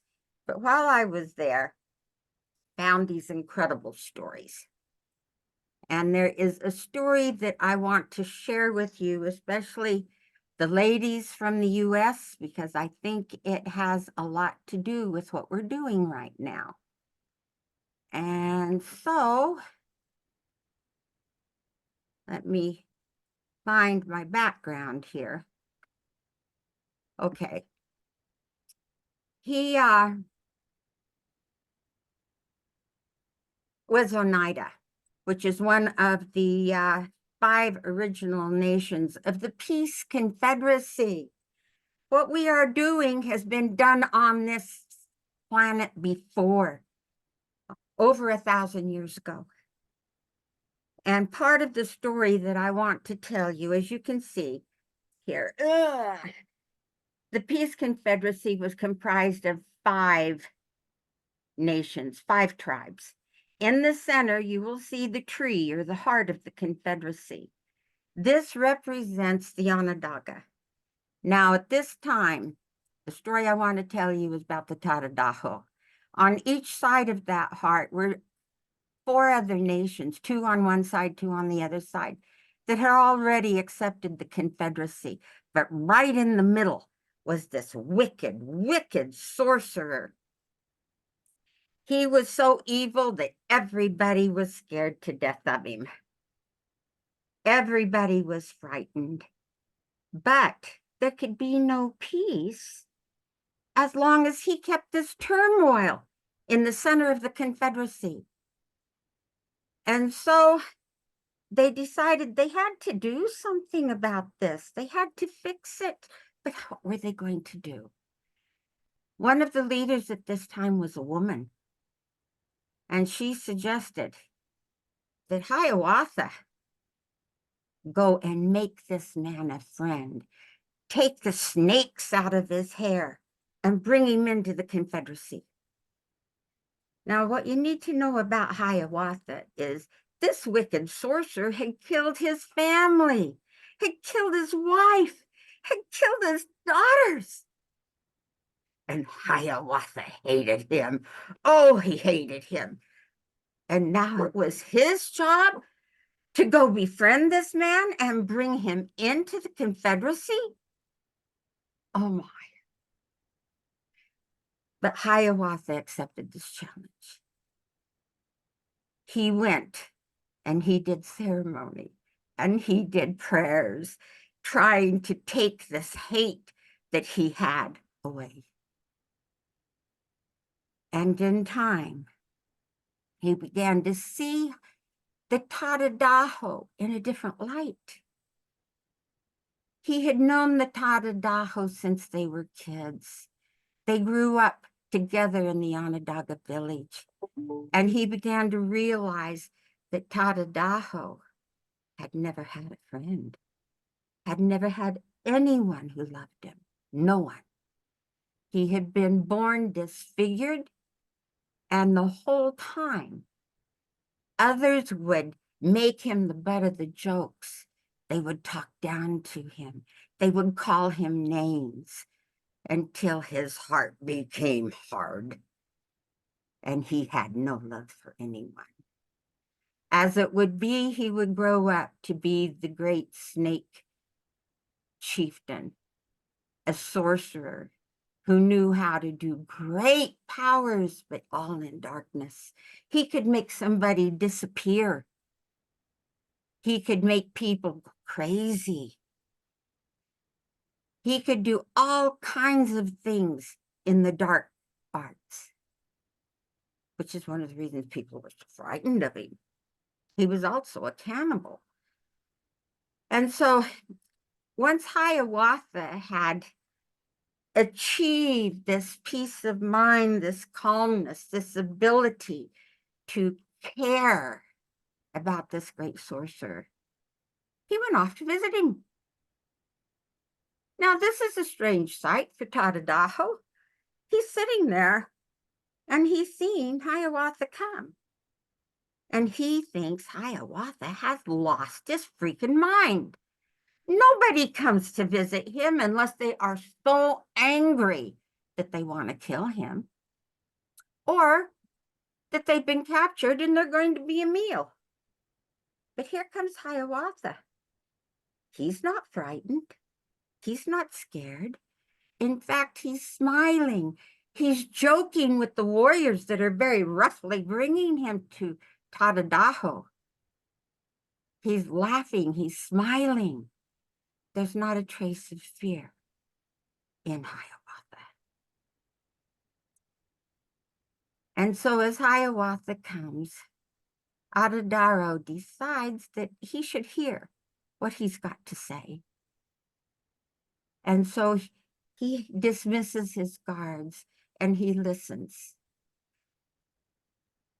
And Hiawatha invites him to come and join their confederacy. Come join our ways of peace.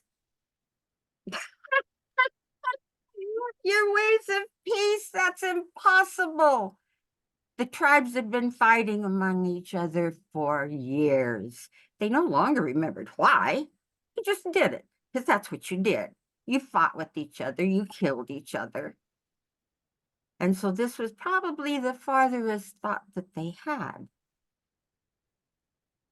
But Hiawatha would continue to visit with Onondaga and tell him about the great peace and tell him about what's going on. But Onondaga's own warriors would bring back messages to him, messages of the peace that was happening all around them, how the villages were laughing and singing, and the women would work together raising the crops, and the men would work together as they built new longhouses. And they would bring these stories back to Onondaga, and Onondaga thought, well, this isn't right. What happened to my power? What happened to my fearfulness? What happened? And so he had to see for himself. He snuck out one morning, positioned himself hidden in the bushes, and he watched one of these villages. And as he watched these villages, he watched them laughing. He watched them loving. And something inside his heart burst, for he had never known that kind of love, not ever. And that heart burst open, And he wanted it. He wanted it so bad. Now he was impatient. Now he wanted what they had. And so Hiawatha came again. And he came with Diganawida, and he came with Jeconsasay, the great peace woman. And they escorted him into a place where all the tribes had been gathered together. All the leaders were here. And at first, Onodaro thought, they have lied to me. They're going to kill me. But that isn't what happened. As they placed him in the center with the sacred fire, ceremony was performed, and all the people gathered around him and began to sing a song of peace with such an outpouring of love that right there before their eyes, Onodaro's spine straightened, his deformity left, and he became like other men. And he became the speaker. My head's in the way. He became the speaker for the Haudenosaunee. Quite a deal to trust someone who had been as wicked as him and give him the most powerful position. Well, my friends, this is kind of where we are. I'm sure by now you've caught the allegory of the story. We have been blessed with what you may call the Antichrist, whatever name you want to call him. But know the Creator has a purpose, has a mind. And one of those purposes, one of them, is that we must come together. We are to unite. We are to dispel all the separation. We are to do like they did in this story. Love each other, bring each other into the circle, and bring love to everyone on the planet. And each one of you are part of this. Whatever part it is you have, bring it in, add it to it, use it in your own communities, create communities where you are of this love. We're going to need each other. We're going to need each other desperately. When I mentioned that we had these messages from Jesus, this is one of them. Man must come together. Man must come together from all corners of the earth. Man must come together in one mind, one body, and one purpose. They must come together from all walks of life. All the people of the world, they must come together as one and receive the power and the glory of the heavens. For the power is generated in the multitude. The power is generated by the masses. The power is generated by one mind, one body, and one purpose. And when man comes together, it is the power of the universe. It will be like living with the Father in heaven and all the powers of the heavens and galaxies and all the power of the higher beings. But man must do this, for God will not. Man must do all. Man must be. Man must be one in body, one in mind, and one in purpose, and all of this is God.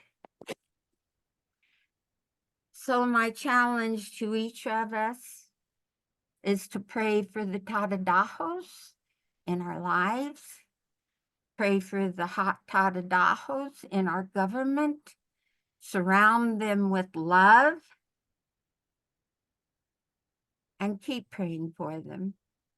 I did this last night for President Trump, and I was surprised for all my anger. I didn't think I hate him, but I definitely hated what he represented, and that creates an emotional turmoil. But I prayed for him last night, And you know what? It was a lot easier than I thought it would be. It lifted a lot. So I'm going to challenge each one of you to keep him, keep Millennia, keep Ivanka surrounded with love, that they can accomplish the true mission the Creator has set out for them to do. We may not know what that is. We may not understand it. But Creator will guide it and take care of it. And what we can do is by keeping them in love, we keep them in the higher energies and mitigate possibly the most despicable things that might be thought of and done. And so we lift that, we mitigate that, and we do our part in creating this incredible peace that must go all over the earth. Thank you, sisters, sisters, sisters. I am running us over time, and I am so sorry about that. I knew I would. That's why I asked to be last speaker. And so I offer to each one of you my blessing and my love, that we all will be successful in this journey and be the new earth. Love you. Love you. Thank you, Marcine. And all of that artwork is Marcine's handiwork. She has written school curriculum and books and has cards and all kinds of wonderful things that you will find in Grandmother's Garden. And there will be a lot of opportunities to get these stories and more. Marcine, you have one more thing? Yeah, actually I do. I have been gifted through my journeys these ceremonies that are Native American. But among the Iroquois, all of their ceremonies the Creator gave to them, Daganawida gave to them with the intention that these ceremonies go to the four corners of the earth. And so they are to be shared with everyone. You don't have to be Native. They are to go to everyone that they resonate with. And so through Mayanna's platform, I'm going to be able to share these. I also have been given some teachings by the Paiute Shoshone that are earth healing teachings. Those also are supposed to go to the four corners of the earth, because praying for our earth and taking care of our earth and loving her and returning her to her original dynamics is what we're here to do. And everybody needs to know these ceremonies because it teaches them love, teaches them manifestation, and teaches them respect for our mother. Thank you, thank you, thank you. Victoria has been creating a mandala that she wants to share before we go through our conversations. I'll unmute. Oh, there we go. The first half, really, this came through, and it was listen to the grandmothers. And then the word weavers came, and then this one came through, and this one, it's like, I feel like the first one was yes, but this one is, oh my gosh, this is who we are and what we are doing. And we are going out from our hearts into the world to be those bright stars to Circles take and us into circles the and world that we circles. want. Yeah. The spheres of influence. We are each a sphere of influence. And when we come together as individual cells, we are magnified and we are life force itself. And Grandmother's Garden is open, globalgrandmotherscouncil.org. Come join us there, and we are looking forward to just wonderful, rich, and full conversations and activities. We have the marketplace and the garden are opening today. On 12/12, we will open the academy. It's taken a little bit longer to get all the technology stuff done than we thought originally.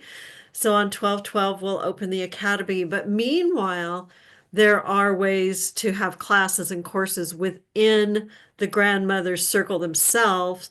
The academy will be for presenting our teachings to the world. The marketplace is to present our goods and services to the world. So if you, like Susan, have perfumes, you'll have a storefront. There's grandmother's closet where you can sell your vintage items. Lots of people want those. And there's the social media stream communication channel. We can video chat with each other inside of. We can have events and activities and everything inside of it. But the academy, when it opens with our public launch on 12/12, this is when we open to the public for the storefronts. The storefront is, the marketplace is available now for public to come to and purchase things. The intention of that is for grandmothers to get income in their own places from their own teachings, mentoring, guidance, and art and craft. So we've gone, it's 13 minutes over. That's not bad. As we close, let's blow this is what I like to do. I like to, all of us blow the candle out together. Thank you all for being here. I'm so rich and full in this moment. Thank you, thank you, thank you. Breathe in.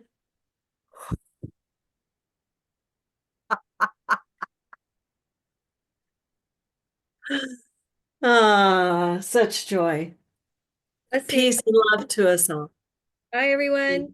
Bye. Bye.